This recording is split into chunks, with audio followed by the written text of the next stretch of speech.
Assalamualaikum warahmatullahi wabarakatuh. Alhamdulillah kita bisa melanjutkan kembali kajian daripada kitab Fathul Qarib. A'udzu billahi minasyaitonir rajim. Bismillahirrahmanirrahim. Qala al-musannifu wal muallifu rahimahullahu taala. Tsumma istatrada al-musannifu li dzikri ma haqquhu ay yuzkara fi ma sabaqa fi fasli mujibil ghusli. Faqala wa yahrumu 'alal junubi khamsatu asya'a. Kemudian istadrada mengistidrat oleh musannif bagi menyebut sesuatu yang haknya sesuatu itu disebutkan pada barang yang telah terdahulu, yaitu fi fasli mujibil ghusli, pada pasal yang mewajibkan mandi. Jadi di sini oleh musannif mengistidrat.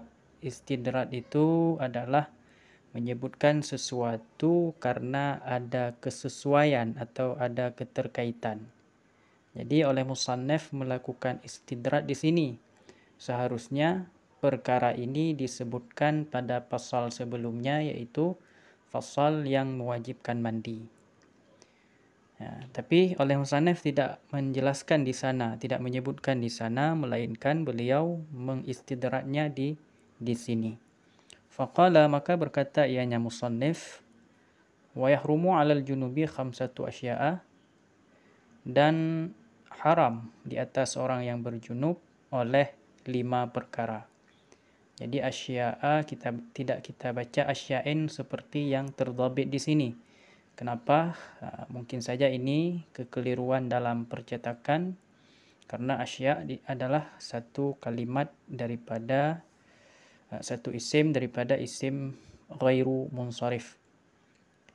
Ahaduha, bermula salah satunya keharaman tersebut, as-salatu fardan aw naflan, yaitu salat fardu, ada ianya salat tersebut ataupun sunnah.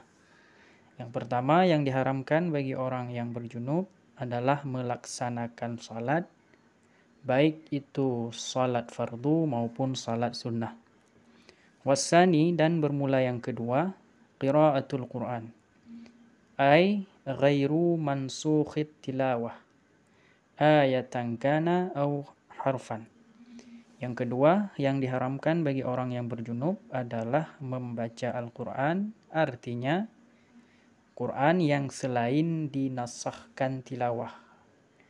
Jadi Quran yang dimaksud Quran yang tidak terjadi mansoh, yang tidak dimensoh tilawahnya.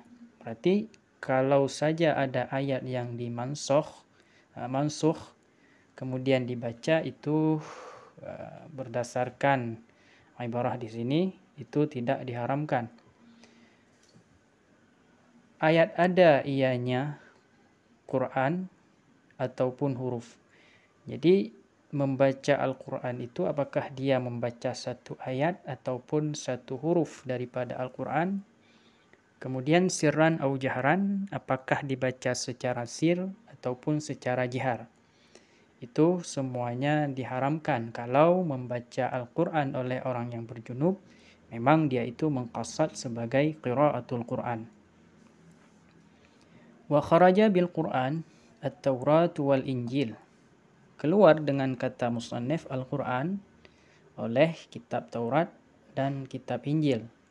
Jadi kitab Taurat dan Injil tidak diharamkan bagi orang yang berjunub. Amma azkarul Qur'ani fatahillu la biqasdi Qur'anin. Adapun bermula zikir-zikir Al-Quran, maka niscaya bermula dianya zikir Al-Quran itu halal.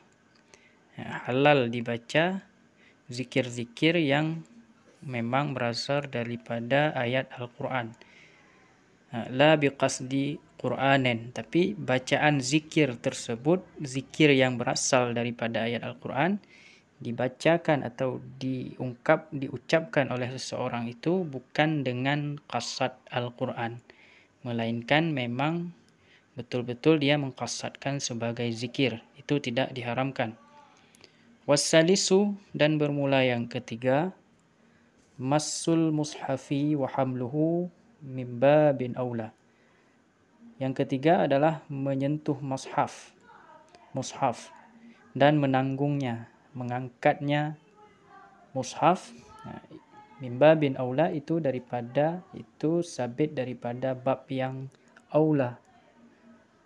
Jadi yang ketiga adalah menyentuh Al-Quran. Adapun dan bermula menanggungnya Al-Quran itu daripada bab yang aula. Jadi menyentuh saja mushaf tidak boleh. Adapun mengangkatnya, menanggungnya itu lebih aula diharamkan.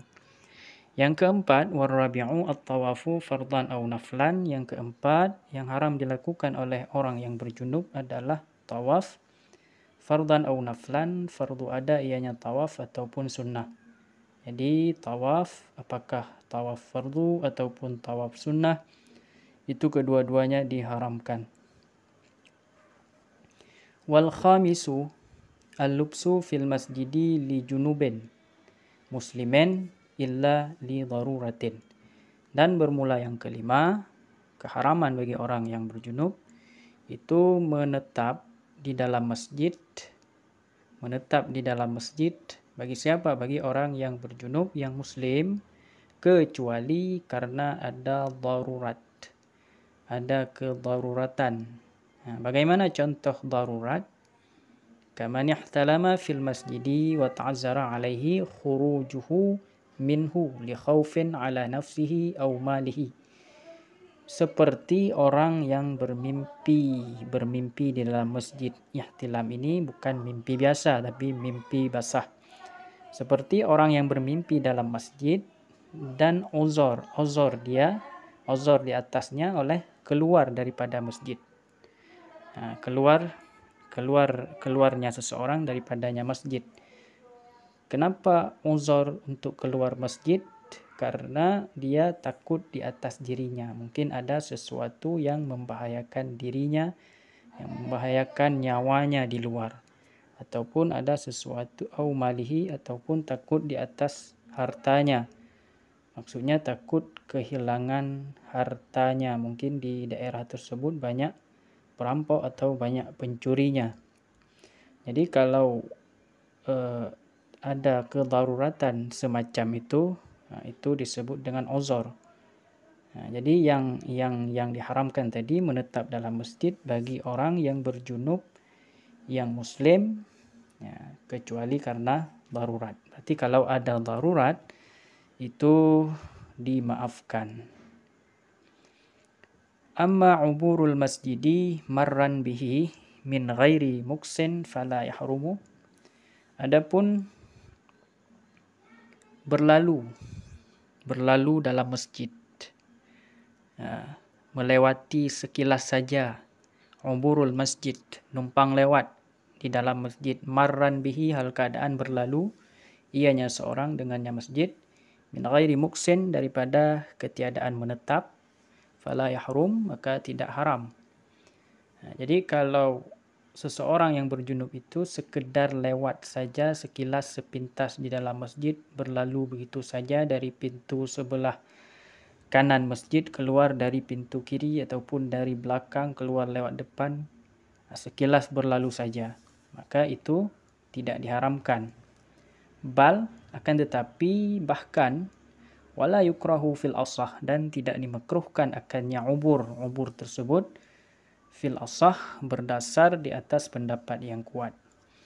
Berarti mungkin ada muqabil asah di sini, walaupun berlalu saja dalam masjid, mungkin itu tersebut di dalam kitab-kitab yang lain, itu adalah sesuatu yang juga diharamkan. Wa taraddudul junubi fil masjidi bi manzilatil lubsi, dan berulang-ulang orang yang berjunub di dalam masjid itu sama dengan manzilah, menetap, berhenti. Jadi apabila dia melewati masjid, berlalu dalam masjid tapi berulang-ulang, seringkali berulang-ulang, itu sama saja dengan manzilah menetap, itu diharamkan. Wa kharaja bil masjidi al madarisu warrubutu, dan keluar dengan kata musannaf tadi al masjid, kata musannaf masjid, bukan tempat lainnya.